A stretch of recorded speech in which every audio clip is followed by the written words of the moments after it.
In 2019, Mike Vrabel vowed that he would cut off his own penis to win a Super Bowl. He is now only one win away. The beautiful thing is we're all human. This all happens. You can do whatever you want. There's consequences, but do whatever you want. People are going to do what they want to do. 100%. Bottom line. The baby's crying and the dog's barking. I'm like, you're bad. Welcome to Two Girls, One Thread. I have a question for you, Kath. Mm-hmm. What do you think is the most homoerotic sport?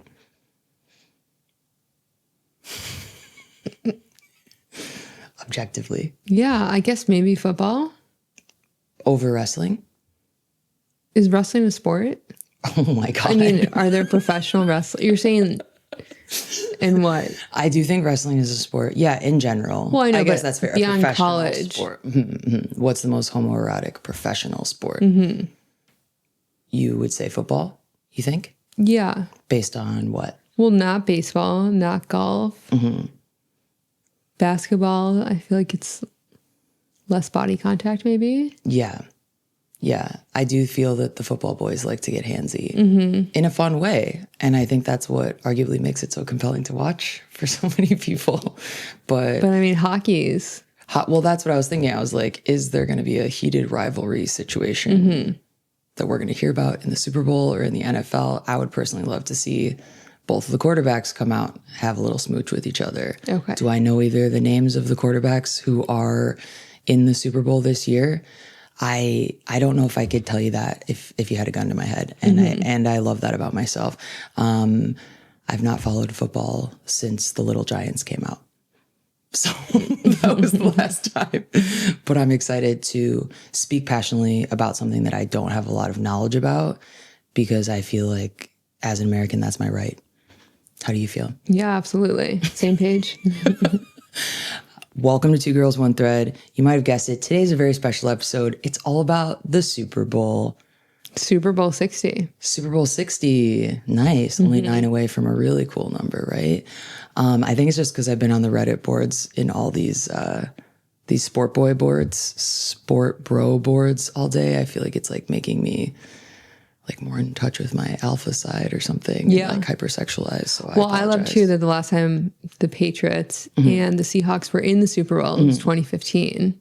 Oh. So it's kind of a little bit, I know everyone's in their 2016 era. Right. Oh, right. But I do kind of love a 2015 throwback. How was your 2015? How was my 2015? I think my 2015 was pretty good. That was the first year I lived in Canada. Oh, nice. So I thought that was like a pretty nice time. Didn't watch the Super Bowl then. Not planning on watching it this time either. What about you? Yeah, I feel like 2015 popped off. Really? Damn. Do you know who Tom Brady is dating right now? I think he's single. Okay. So he's probably on the apps then? I'm sure he's on the apps. Do you think he's on Raya? I don't know. I feel like he's too famous to be on Raya. Too famous for Raya. So where would he go? What would his app be then? Well, I did hear that him and Alex Earl supposedly kicked it over New Year's in St. Bart's. Okay. That could be kind of interesting. Little age gap relationship. I feel like it's probably a no-go for her, though. When I was looking it up earlier, her dad is, I want to say her dad is 50. Oh. Tom Brady's 48. And I have no issue dating men older than me. Fortunately, my dad was 40 when he had me or whatnot. Oh, okay, good. So I have quite like a buffer. But for her, I long story short, I think it's weird to date someone your dad's age. Yeah, I would agree with that. So, I mean, obviously he's Tom Brady, but he also has like the baggage of Giselle. It's going to be tough to follow up. It's going to be tough to follow up Giselle, I would imagine. But I think not dating someone that is the same age or older than your dad is such a good rule. I think so. And that's my ceiling. I think that's great. And rules are a big part of football too. And that's something I really love about it. And that's something that the boys get really passionate about. And I also don't want to say it's just the boys because I know that like at least half the fans are women as well. I'm just being facetious because I'm on one. Do you have a thread that you want to start with today?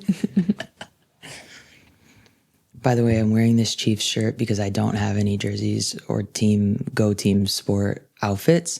And I borrowed this And I figured it would just be like upsetting for people because I don't know the history of the Chiefs, but I know that every team has history and beef, but I do know that Taylor Swift is a fan of the Chiefs, right? Yeah. Okay, so then... And I guess you're supposed to be in San Francisco for the Super Bowl. Oh, I mean, she because can be I think anywhere. Travis Kelce is co-hosting a party with Sports Illustrated. Oh my God. So she's supposed to be in the vicinity.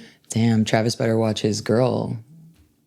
Well, because what if Tom pulls up? Yeah. You know what I'm saying? Just throwing it out there. Okay, this one is from Seahawks, and the title is Seahawks fans, how are y'all feeling about Sam Darnold after this dub? Good win, y'all. Go team. Is this a Reddit thread or is this the coaches group chat? Exactly. Okay.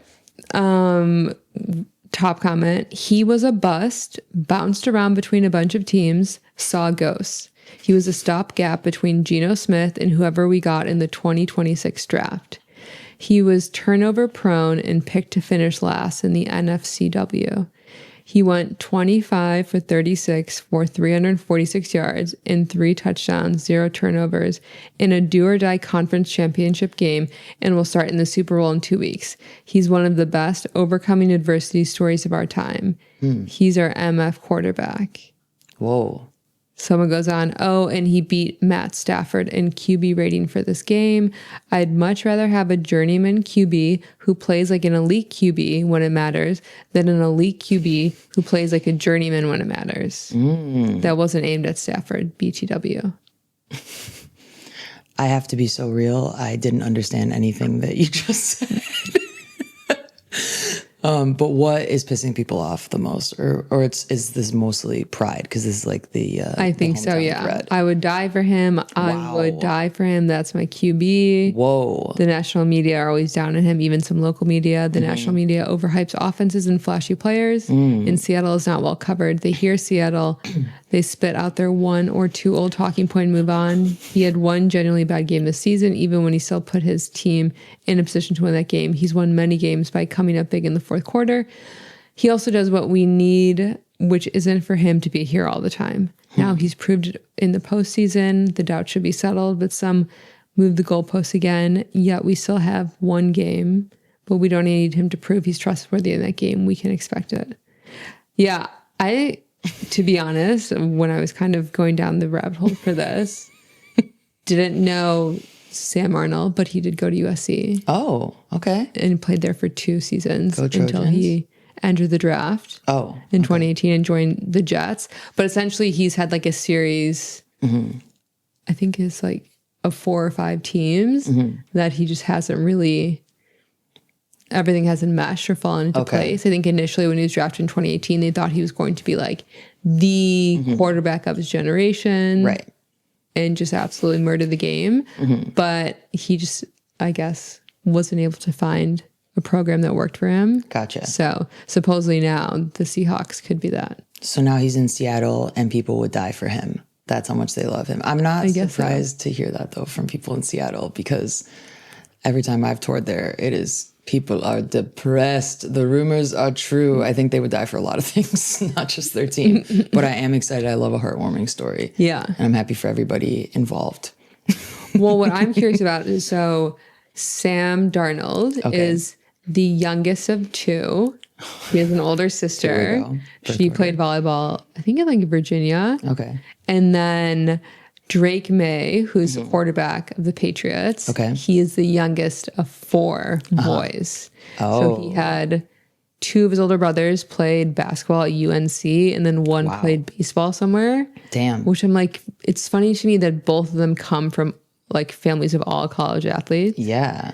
But so just in that scenario, in terms of, granted, Drake May is 23. So Sam Darnold is now, what is he, must be 30? Okay. So there's a little difference in sort of like that level of where they are in life. But I am just like, who do you bet on more in terms of like leadership ability? Like the youngest boy of 4 boys, or? Right. We're going back to our birth order conspiracy theorist roots. I mean, I'm the youngest of 4. Okay. I'm going with the youngest of 4 I know. with 3 older brothers. That guy's getting his ass beat his whole life. Completely. So I do feel like that kind of bodes well. Yeah. I don't know. I mean, in terms of the ability to lead the team, I don't really know anything. Is he the one that's like into baking and his girlfriend likes baking? His wife is it this guy? Okay, his wife likes baking.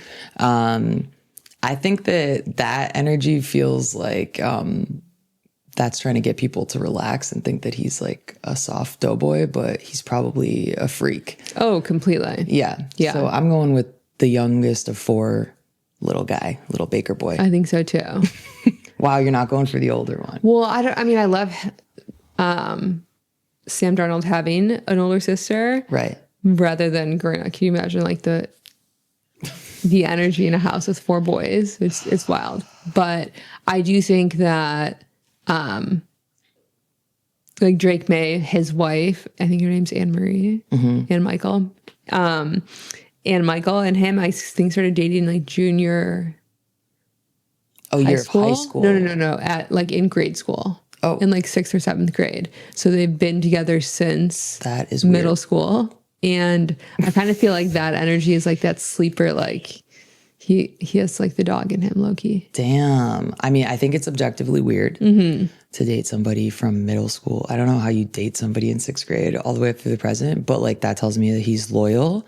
Yeah, probably his wife is very used to like his routine, so she's probably not going to be messing him up, getting in his head. Like, did you see the Free Solo Alex guy climb the skyscraper, the live Netflix thing? And his wife was very much like, you could tell, really trying to protect his energy before the climb. And then after, it was only after that she kind of showed some emotion. Okay. So I do think being in like a long-term stable relationship like that, probably maybe he has an advantage in terms of just having somebody emotionally regulate him. Yeah, I think so too. You know, and not take it personally. Versus like if you pick up a girl while you're already in the NFL and you guys, you know, you're already rich, you're partying, et cetera, making a lot of assumptions, maybe she's not going to be loyal in that same way. Completely. You know? It's pretty funny to unwrap the psychology of these guys. Yeah, he kind of reminds me of, if you've heard of the golfer Scotty Scheffler, who's like won a few Masters, his wife, they kind of look alike to me. Oh, siblings But I mean, dating. now she's popping off on TikTok with those cooking shows. Yeah, I mean, I love that. You can be married to someone, they can look like your sibling, and you can still have success on TikTok. And I think that's a really important message for us to be spreading. Okay, let me see what I got here. Let's see. Okay, that was kind of interesting. This is from the Reddit thread NFL Classic. In 2019, Mike Vrabel vowed that he would cut off his own penis to win a Super Bowl. He is now only 1 win away. So Mike Vrabel had to look up how to say that name. And also, I guess he's the head coach of the Patriots. He did vow that 7 years ago. I think a promise is a promise. Wow. It's a pretty big promise. And if you know anything about Robert Kraft, the owner of the Patriots, I don't. This whole Super Bowl could be going down just to uphold that bargain with Vrabel. Whoa. But I mean, to say that, I mean, you vow to cut off your own penis to win a Super Bowl. My question would be, would fans do the same? Would they join in solidarity? Or are there any super fans, like you call yourself a fan? Okay, your team won. Would you cut off your dick? I think it's an interesting premise to think about. Well, and he's the second player coach to possibly to win the Super Bowl or make it to the Super Bowl, because he was a former NFL player. Oh, damn. I'm just curious, like, how did that come up? Like, how did that vow come up? Because I think a vow is more in the context of like marriage and things like that. So like, how did that come up, and how did that motivate him? Because they got all the way there, right? So obviously it motivated him quite a bit to really coach. So it's like, does he want to cut his dick off? These are the kind of questions. Yeah, that's true. I have, but I'm not sure. I don't know the answer. I would love somebody to educate me. I just thought it was, or is that like a typical threat? Oh, there were some comments, that's for sure. Let's see. Pats win the Super Bowl, and instead of handing Vrabel the Lombardi May, stone-faced hands him a pair of gardening shears. They do it live? Okay, this person's correcting. He didn't, this is a Patriots fan because it has a little thing under it. He didn't vow to do it. He said he'd be willing to do it if it meant winning the Super Bowl. He's now in the Super Bowl, which leads me to conclude that he made a business decision. Yeah, I mean, what's like Lorena Bobbitt? Is that like the famous case? But that wasn't, this to me, this guy, I'm giving him the man's man award if this is true. That's what I want to hear. I don't want to hear anybody calling them a tough guy unless they make a vow like that. Yeah, that's called dedication. That's what being a coach is all about. It's about being a leader and it's about sacrifice. Yeah, taking one for the team. You have to take one for the team, even if it means chopping your pee-pee off. What do you got, Kat? I just like that was on the main NFL board because it's like people don't forget. You say that, it's like people are going to write that down. And then when you do get to the Super Bowl, you think they're not going to remember? There's probably been a bunch of guys who had reminders set in their phone for years. So supposedly, this next one is from Seahawks again. You're obsessed with Seattle. Titled Onto Something, 49 players are now bringing up the viral electrical substation / Levi Stadium conspiracy theory after George Kittle's Achilles injury. So basically, the practice field that the 49ers use is close to this like electrical substation. Okay. And they, as a team, are the most hurt team in the history of sports. What? Yeah. In the history of sports? In general, just in their history as 49ers? Yes. And so wow. Basically it's next to this electrical substation. And then there's been a conspiracy theory for like the past like few months or weeks, I think, that low frequency electromagnetic fields can degrade collagen, weaken tendons, and cause soft tissue damage at levels regulators call safe. Damn. But so because of that, I guess neither team is going to use their practice facility for the Super Bowl. So where are they going to do? I think they're at like college ones. Or practices. Which they said is ultimately easier because then they don't have to coordinate schedules. Oh. They just each get their own with security and stuff. But nobody gets to practice on the actual field that they'll be playing on? They normally wouldn't. Oh. This is like the practice field, not the actual one. Right, but in general, like, do teams get to play on that field? I don't think so. That's kind of why. I mean, I guess they play on that field during the season. Yeah. Right. I mean, I'm sure they just have enough people who their full-time job is like analysts and doing all these things that they can probably figure out some way to like replicate it or tell them. But wouldn't you want to be able, it's like really important to warm up on the field or the court that you're actually going to be playing on. Yeah. Is it? I think so. I mean, isn't why it's home field advantage? Right. But it's not home field for either of them, so right? I guess they both come in kind of equally blind. Right. Or at a loss. And is that always a thing? They always play it at like a neutral third location? Unless the 49ers were in it. It's predetermined. Oh. The location. Okay. I'm learning a lot. This is literally, I feel like I'm because it's all money. Right. Okay. So. But the most injured team in any professional sport, Isn't that crazy? That's wild. Someone goes, I think people are looking for any reason to blame anything other than just how the game has changed. Oh. More games added to the schedule. Mentality to play through minor injuries instead of resting weak and strained ligaments and tendons. Injecting with painkillers to mask minor injuries, leading to more catastrophic injuries when the tendon fails completely. PEDs. People can ignore them if they want or pretend they're not being used, but don't be naive. They're obviously using them and know how to pass tests. More muscle mass and weight is going to put more strain on tendons and ligaments because they don't get stronger like muscles they're building up. Players hitting harder.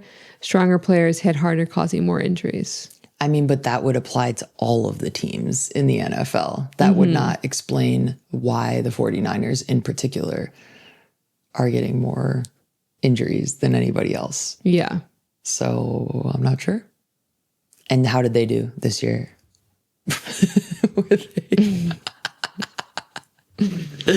It's funny because I kind of feel like anything I say could piss people off and I don't even really know, and I'm not even trying to, honestly. No, I mean, I think it's wild. But I do think that is really interesting. And it's at Levi Stadium. That's where the game is actually going to be played. Okay. I mean, I'm into that. I love a jort. Okay. Okay. This is from the Reddit thread Patriots, just to have a little bit of balance here. Nice. This says, early word on jersey selection for Super Bowl. While not yet official, unless I missed it somewhere else, the early word I'm hearing is that the Patriots would go with their white jersey, white pants combination for the Super Bowl. I was pleasantly surprised by how poppin' the comment section was, and people really have opinions about what the boys should be wearing. What do you think? All white? I mean, that could be kind of fun. Yeah, I kind of like it all white. Right? It's very pure. Not the classic blue and silver, if you will. I just was really laughing at how people really made a big deal. Like the top commenter, I want whites as well, undefeated on the road and in those jerseys. Okay, somebody's paying attention. This season and our Super Bowl record is better in whites than blues. Not to mention we beat the Seahawks in our whites last time. Hashtag superstitious much. Imagine like your husband tracks what his football team wears on home and away games and what the result is, but then doesn't know the name of your child's teacher. Isn't that kind of fun to think about? Yeah, I think so. Let's see what else we got here. Wow, everybody seems to know 6-0 this season with that combination. It'll never happen, but I'd love to see them wear the red throwbacks. I just think it's cute. I like that everybody has like opinions about the fashion because it's supposed to be such a tough sport, even though, in my opinion, they're only moving about 10 seconds out of what the 9-hour games that we have to consume. It's a lot of standing with hands on the hips. So I do feel that the outfit is probably pretty important. Yeah, I think so. And isn't all white about purity? And like, isn't that like, that's what you made me wear to the shaman? Or something. And I think the Patriots especially are known for just embodying purity in all facets of their game. Wow. Yeah, that is what I think about. Yeah. I mean, they've never been accused of cheating. No. Their players have no criminal record. Everybody loves the coach. I mean, it makes sense. Which is why they were just saying that, I guess, Bill Belichick got passed over, snubbed for the NFL Hall of Fame this year. He was his first time nominated despite having 6 Super Bowl wins. Okay. And they were saying because of, some of the of the tarnishes maybe in his reputation or periphery, like those side activities with players. Oh, okay. That I think he fell short of the 40 votes needed. Gotcha. Okay. I mean, voting, that can be a tough process. But yeah, I hope that this is not just a rumor. I don't want to spread rumors, number one. Number two, I hope that they're in all whites. I mean, the Patriots, we can call them the altar boys.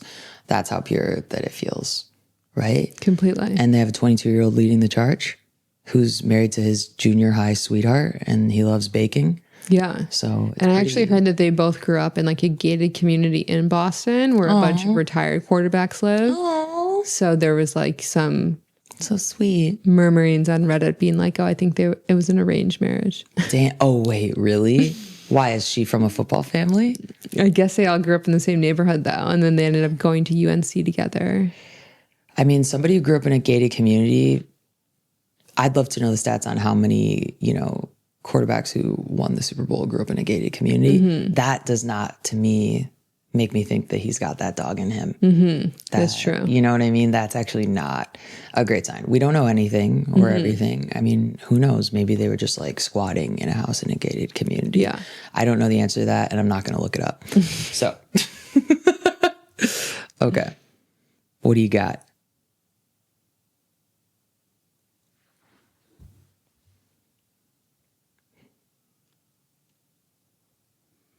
Who America is rooting for in the Super Bowl?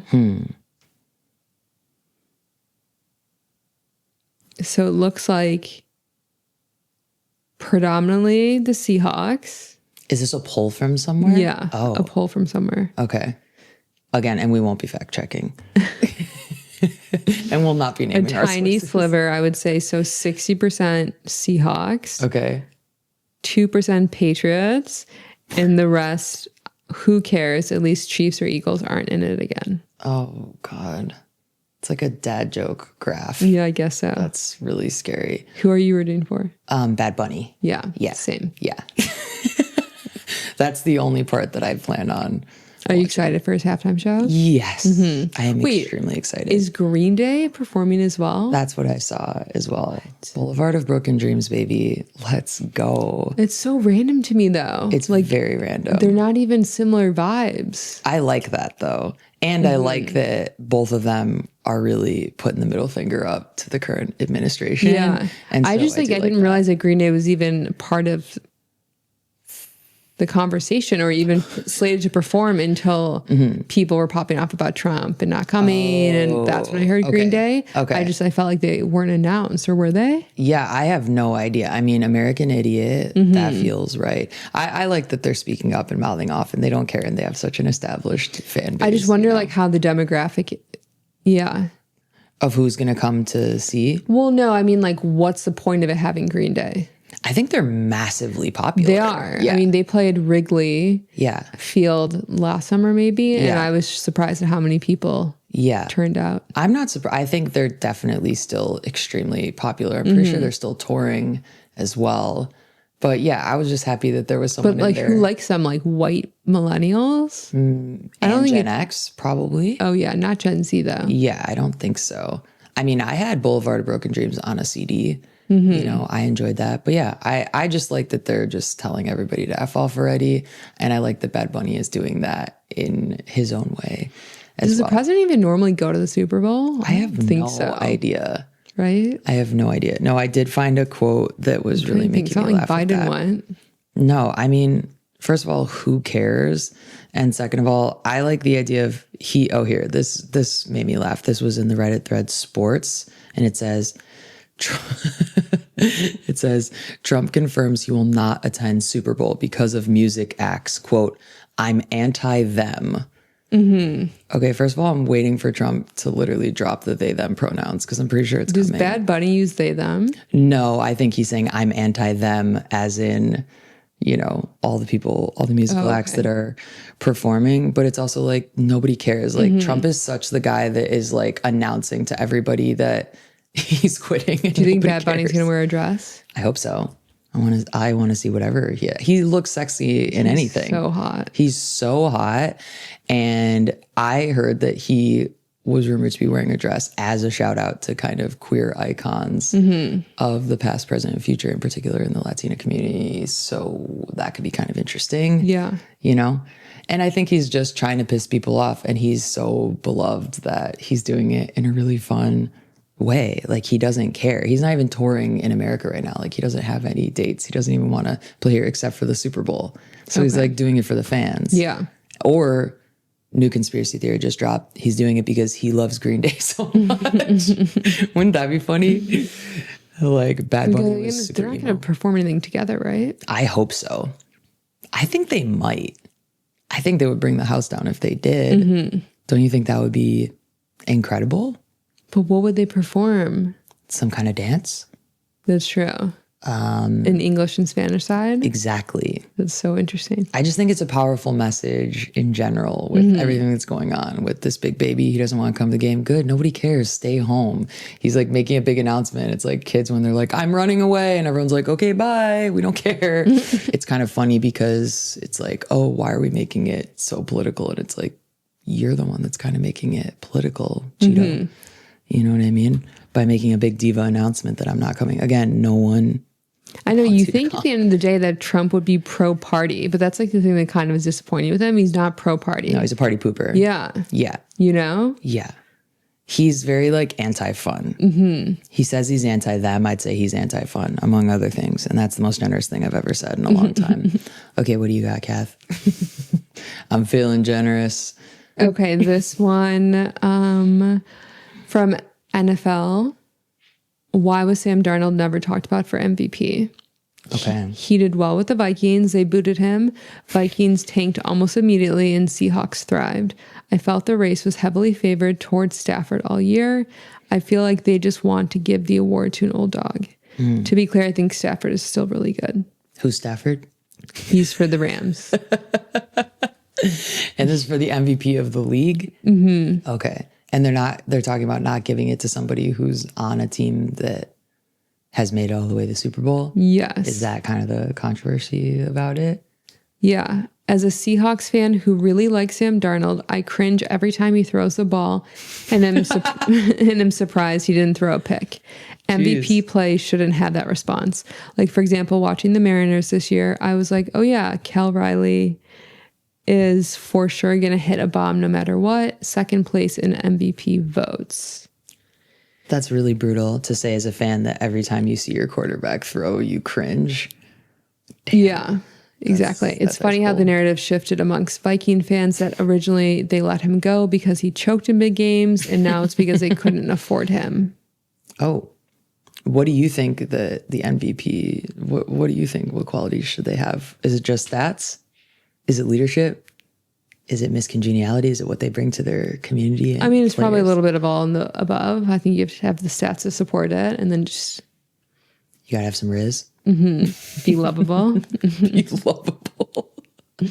You know?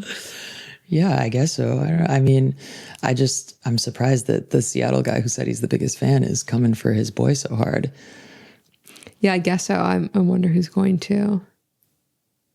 But people get hyped about it. They get hyped about who gets named the MVP. Because then they feel like they had a part of that, maybe. I think so, yeah. Mm-hmm. And I think people seem to be kind of into the Sam Darnold story because it's now like been the 8-year arc or whatnot. Okay. Yeah. I just think that the parasocial relationships between people and professional athletes, I mean, people and celebrities in general, but between fans and professional athletes is really interesting. And all these posts, everybody writes in a we. We are doing this. Well, when we were doing that, well, when we were, honey, you weren't in the room. You're not a coach. You're not a player. You're on Reddit and you have a fantasy team, and that's amazing. Yeah. And that's so fun. But I just think it's really funny the way that everybody really takes ownership over their team. And I think part of like being a standout player in my mind is basically developing emotional attachment, like having people be able to emotionally attach to you. And I think the nature of the business is like the players, the contracts are so big, they want to obviously like toe the line. Yes. And almost like hold back, not have strong enough, like that strong of a personality. So like a Sam Darnold character, like, yes, I love the story of like, he's now fighting back from oblivion to lead his team to the Super Bowl, but I still don't feel like super emotionally attached to him. Right. He kind of has like that blandness to me that like a Tom Brady did as well. Yes. Milquetoast. Yes. Kind of that. Whereas energy. at least I like Caleb Williams. It is what it is. I'm not riding for him like other Chicago people, but I do love, for example, like his nail painting. Right. At least it speaks, like even if he's not running his mouth and having this over pronounced personality, I feel like it speaks to an edge within him. For sure. You know? But with like a Sam Darnold, I don't know. Is there an edge? Maybe. Like, yeah. He just seems, I think it's funny. A little vanilla. Right. I mean, I like that all the boys thought that they were being very subversive by going and getting their little manicures and getting their nails painted. I think it's cute. I hope that they feel like they can continue that forward. It's not just about, as we know, when you get a manicure, it's not really about the paint job. It's actually about cleaning up all the mess around it. But it made me laugh seeing all those pictures and memes. I think it's almost like from watching UFC and WWE, like the pre-fight promos, which are obviously all made up. Yeah. But when you look at even like the Jake Paul, Mike Tyson. Oh, right. Yeah. Like I want the quarterbacks of these teams to be like that. Talking smack. Yeah. Like talking smack. Literally That's going to be entertaining to me. Like watching the two of them going at it. Yes. Like hold me back. Why don't they have that? And the smack talking like this is like golf. Right. But like. Boring. Yeah. Also uglier players. Like golfers, I think can be honestly better looking. And you can see their faces more. Like I can't even if you are a hot football player, I can't see anything because you're in a helmet. So. Right. All I can see is your balls and your butt. I think they need some like pre-show content. You're totally right that they should absolutely make the quarterbacks doing press conferences. They should have them go head to head the way that they have UFC fighters. If anybody's going to talk smack, it should be the players. They're all like 200, 300 pounds. They're professional athletes. They're at the top of their game. Yeah. What are you going to say to them? Well, that's even like looking up stories for this. I'm like, I don't really care about these old coaches. I know. It's like these old men. Like, so boring. You're like a mid-level manager. Yeah. Like, okay, owners, that's kind of cool. That's cool. Like you have a team. But in terms of the actual coaches and GMs, I don't care about their storylines. No. Like I'd rather have the players, right? Keyed up in that sort of like turf war against each other. They seem to get keyed up in the wrong places. They seem like they need to have somebody guiding them a little bit, because it does seem like the NFL players certainly pop off, but in ways that kind of land them in court and other difficult things. It's true. So I agree. Let's bring back the smat talk. Let's bring back the shit talking. Let's bring back the chirping. Like, hockey's all about that. They're chirping all the time. I'm sure they're talking shit to each other when they're on the field. Yeah. But maybe not. Yeah, I don't know. They're so like protected. Like, I feel like the NFL players, it's like they're on the little side. They've got their little earmuffs on, and they have like their little like private place for them to go and stand, and we don't want them to get cold. It's like, you guys are such little babies. Okay. So this is from the thread NFLv2. Dave Ramsey on sports betting. Quote, the fastest growing addiction that is destroying young men in their 20s is online sports gambling. FanDuel is a portal to hell. DraftKings ain't king of nothing except their own pocketbook. And they're screwing an entire generation of young men. Okay. What do you think about that, Kath? Yeah, I mean, I agree. You do? You know people who gamble and bet on sports, right? Do you know a lot of people? I think most men I know do. Really? And how often would you say? Like they'll bet on the Super Bowl, or this is something that's happening like every game, once a month? I would say like quite a bit. Really? Maybe even like on a weekly basis. Whoa. But it's hard because I think like fantasy has imprinted a lot of that like psychic involvement amongst us as well. Like, I don't remember, did baby boomers have fantasy team? Like, no. Probably not. They don't even know how to use their phones. It's true. It would have all been paper. Yeah. Actually, they probably did. Yeah, maybe they did back in the day. Yeah, no, I think definitely, unfortunately, a lot of the people who are probably doing sports gambling on their phones don't necessarily have a ton of excess capital. Right. But they're banking on that, right? And it gets like addictive because what do they offer you, like a little bit upfront, I'm imagining? I think I see it here, but like most promos being like you get $75 or something. Which is nothing, which is gone in like 1 second. And then you're just hooked. And somehow, yeah, I wonder, like, are people winning regularly? Like, is that why they are so committed? I wonder how you fund the account though. Like, is it a debit card? I'm sure it's like connected to your bank account or something. I assume it has to be a bank account, not a credit card, right? Yeah. But I feel like credit card will almost be worse because then you could be running debt on a credit card. I'm sure that when they run out of whatever's on their debit card, then they are going to the credit card. But like, is it just a peer pressure thing? Is it because there's so many commercials constantly for those sites during games that it's just like infiltrated people's brains? But like, why do you think he's speaking out and saying that that's the number one thing that is like destroying a generation of young men, is sports betting in particular? Is it the addictive nature? Is it the loss of money, like wasting money? Or is it just they're spending so much time, it's the loss of time that they could be focusing on other things? Yeah, it's probably like money, time, attention. I wonder though, what is keeping everybody playing? I guess I could ask somebody that I know who does it. Like, what's keeping people hooked? Like, what is the appeal, especially if you're having to drop money every time? Yeah. I mean, I think men obviously are very like emotionally wedded to sports, so that's probably where their interest lies. I almost feel like there's this weird group interconnectivity. It's like you feel this like kind of maybe low-key connection to everyone else who's watching the game, by extension maybe betting on the game, right? And so it feels like more participative from like a social, parasocial level as well, right? There's just like so many ways that people are making money off of all of the fans and making them feel like they're involved, but they're not, and it's just kind of all a massive shakedown, you know, at the end of the day.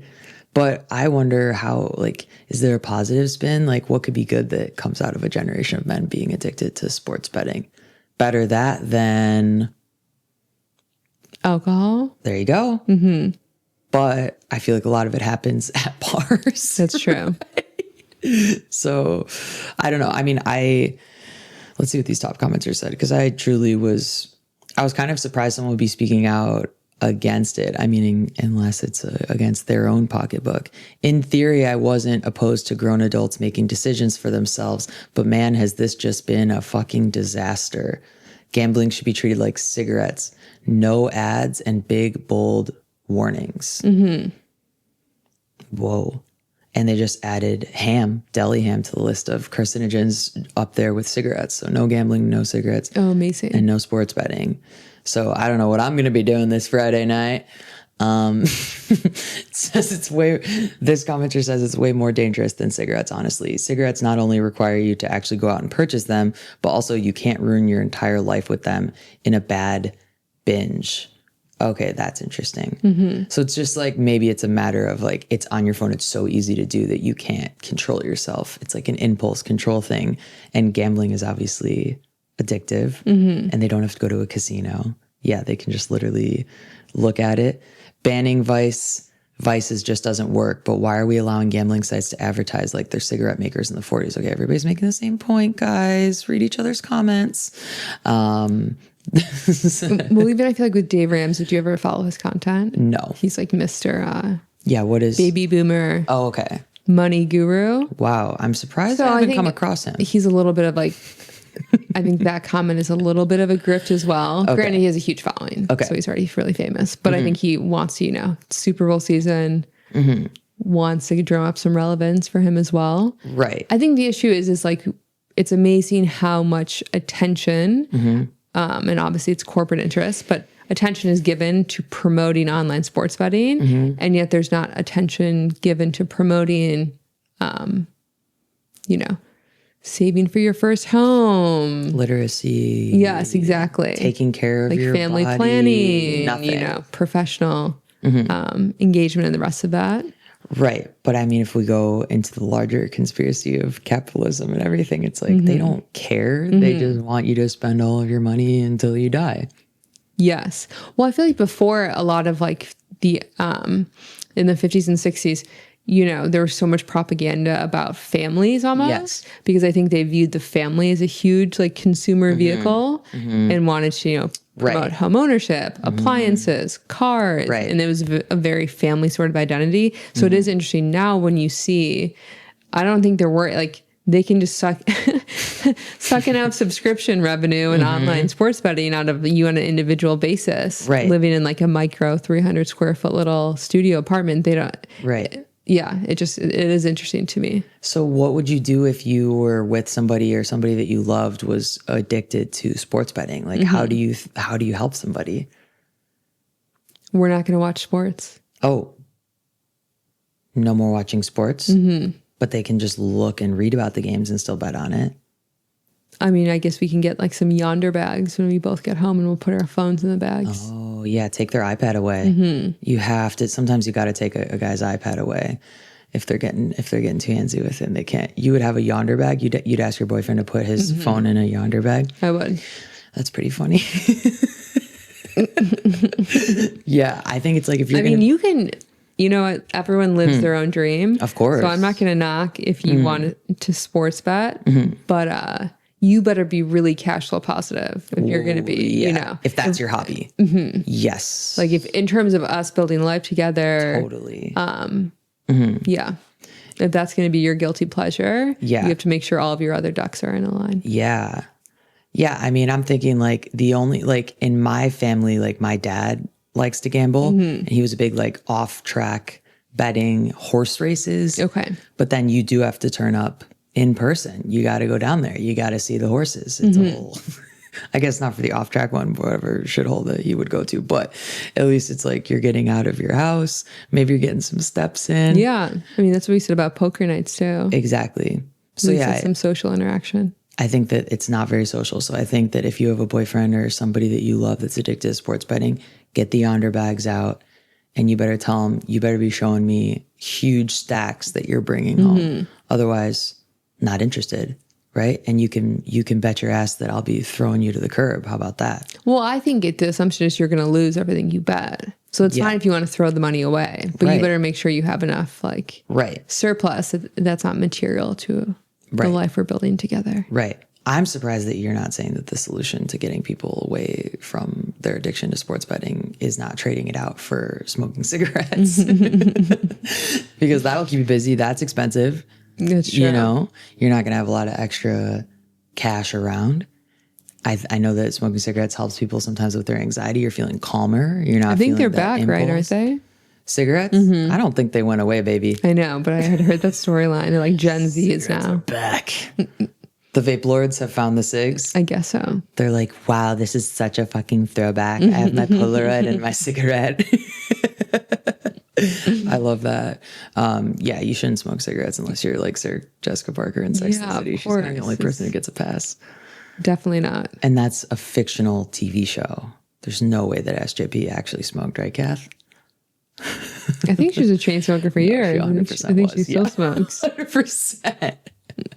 Okay, this is from 49ers. The Seahawks will use the 49ers locker room at the Super Bowl. Consolation for 49ers fans. The Rams will be watching from home, and Seattle could lose Klint Kubiak to an HC job. Someone goes on, teams don't use the 49ers locker room. There's 3 locker rooms at Levi's. The fact checking. I know. Hate to say, but they will be using the 49ers locker room. Alternate locker room will likely be for halftime performers. There's so many staging areas at Levi's. The stadium was designed with the Super Bowl, Olympics, World Cup in mind. There are multiple rooms. There are halftime performers weren't in the locker room last time they performed. Who cares? LOL. I want to die. Oh. And you weren't supposed to read that, but that comment was meant to be posted privately. But I think that, yeah, literally, who cares? Again, this goes back to the thing of, if you are my husband, making assumptions, if you're my husband, you're posting in a red thread, well, no, actually, they will be in this different locker room, blah, blah, blah. I'll be like, do you know the name of our child's dentist? If you don't know that, then you're not allowed to comment in this thing. But also, again, who cares? It's reading as excuses. It's like people trying to stack up excuses before the game even happens. Oh, well, we were in like a field that had electromagnetic. Oh, well, the locker room, we didn't know and we could hear this. And it's like, whatever happened to just being an athlete and going out there and smashing it? It's true. Right? It doesn't matter. That's what I'd be impressed by. I want to hear one of the NFL players saying, oh, how do you feel about you're going to be in the 49? I don't give a fuck. I'm going to go on the field and rip somebody's head off. That's what I'm saying. We need this like pre-fight pageantry like UFC and WWE. There is pageantry. There's definitely pageantry. They're prancing out on the field. Again, how many seconds are actually spent running and playing? Not that many. Yeah, not that many, I guess. You know? But the players are so superstitious too. So I'm surprised. I feel like I could see people having strong feelings about it. Like athletes in general, I think, are extra suspicious. And then I was seeing something, there's like a Kendall curse. Did you see that? Like some kind of like Kendall Jenner curse. Apparently there's a curse where like if you're romantically attached to a Kardashian, then that means you're not going to win the Super Bowl. I didn't know that there were any Kardashians that were attached to any of the players in the Super Bowl. But again, I couldn't name any of the players. Yeah, I didn't know that either. Do you think that that is true? Do you think that there's a Kardashian curse in the NFL? Knowing nothing about what the I think history they say of it that is. maybe more broadly with the men in their lives. That what? Athletically, it's And a just hit? spiritually. Oh, spiritually. But I don't know. I mean, it seems like they carry the men around them pretty well. So I mean, Timmy seems happy. I mean, just, spiritually crushed. I mean, Ye started a church. I mean, I don't know what to tell you. Caitlyn living her best life. Literally. So I don't buy it. This is from the Reddit thread Off My Chest. My boyfriend thought that watching a football game was more important than going to a funeral with me. Okay. I, 29 female, am going through the worst time of my life, and I feel like my boyfriend, 31 male, has abandoned me. I've tried talking with him, but he says I'm overreacting. Tomorrow, it will be 3 weeks since I lost a family member because of a car crash. When I found out about the crash and their death, it was the worst moment of my life. Oh my God.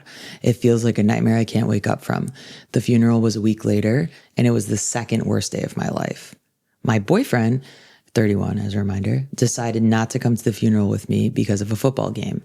He actually told me I shouldn't have, quote, scheduled the funeral on a Sunday. Oh my God, when he found out the date. I didn't plan the funeral with football in mind. Oh my God. I had more important things on my mind. When I chose the date, it was based on what the funeral home had available, and I didn't even realize that date was a Sunday. The game wasn't even being played in Chicago. Oh no. And my boyfriend didn't have tickets to go to the game, but he wanted to watch it with his friends instead of going to the funeral because it was a, quote, important game. Like, I wasn't also important. And when I got home the day after the funeral, he was upset because his team lost and I got no comfort from him. What he did hurt me so much. I thought he was my person, but he couldn't even be bothered to support me on one of the hardest days of my life. I had to make the drive out of state and back alone. I wasn't able to rest because I had to plan the funeral, and he just argued with me about what day it was on. Never mind that all the logistics and having it on a Sunday was the best day for the rest of my relatives to be able to come. We've been together for 2.5 years, but I don't feel the same about him now when I look at him. I've tried talking to him and he just says I'm overreacting.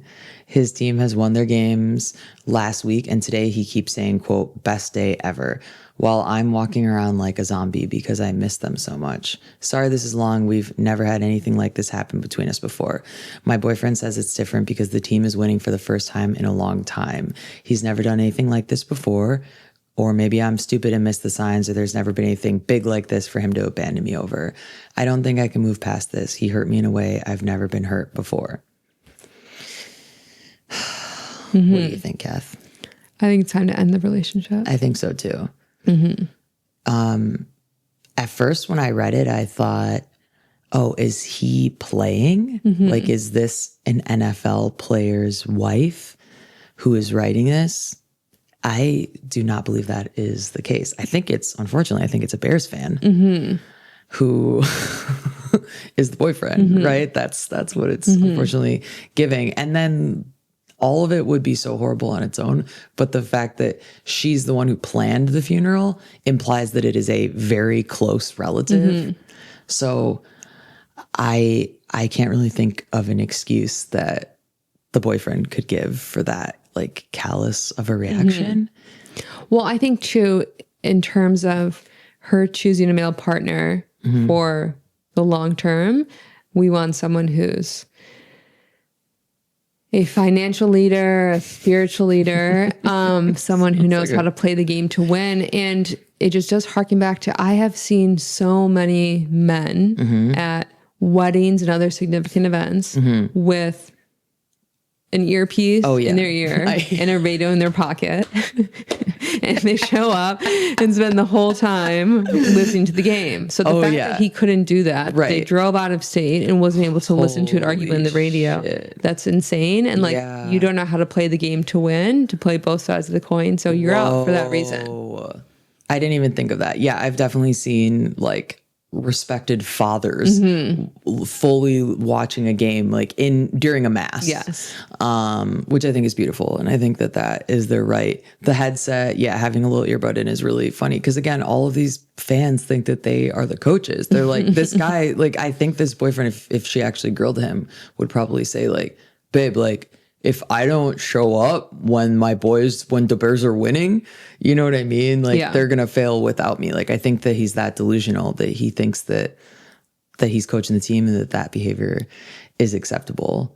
The great news is he'll have a lot more time to watch as much football as he wants. Completely. Right? Because obviously the relationship is over. Was it worth it? That's what I would ask this guy. Top comment says, if this doesn't make you leave, nothing will. This is truly disgusting. And then they said, dude, this is the kind of guy who will leave the hospital while his wife is in labor to go out to eat because he doesn't like the quality of the food. Now you know you can't rely on him to have your back. He's a wonderful boyfriend as long as you do everything his way and life is roses. The problem is life also has thorns. Wow. And he's not about that, which means he isn't actually when it comes down to it about doing life with you. Throw him out and wipe the slate clean. I'm so sorry for your loss of your family member. Not so sorry about your loss of your extremely selfish and self-centered, unreliable, untrustworthy, fair weather boyfriend. That is how you talk smack. Okay, that's how it's done. I think that's the app.